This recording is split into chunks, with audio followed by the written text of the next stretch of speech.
tere päevast, daamid ja härrased, minu nimi on Anton Pusmana, me vaatasin neile vähe videosid, kus tegid vähe hiinlased, Aasia inimesed tegid väikse challenge'i ja ma ütlesin selle challenge'iga ka vastukutse.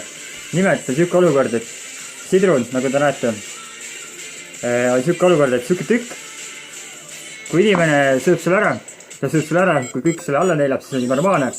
Ja kui ta selle alla ei neela niimoodi, kui ta hakkab kipetama, siis on nagu failib. Nii et tuhhi on. ekraaniga multimeediasüsteem ja GPS-navigaator, tagumised parkimisandurid, LED-tuled ning 3 Isofix kinnitust. Päris hea tegelikult. Meilt leiad suure valiku madratseid, mis tagavad kvaliteetse ja hea une. Vaheta välja ka padjad ja tekid ja uinumine on veelgi mõnusam. Sinu magusa une heaks. Kohtume Askos. Ja ikka midagi nii hullu. Aga olge tubid, tehke järgi. Challenge minu poolt esitatud, see kõik välja vastu võetud. Aga nagu näete, jäin ellu. Olge tubid.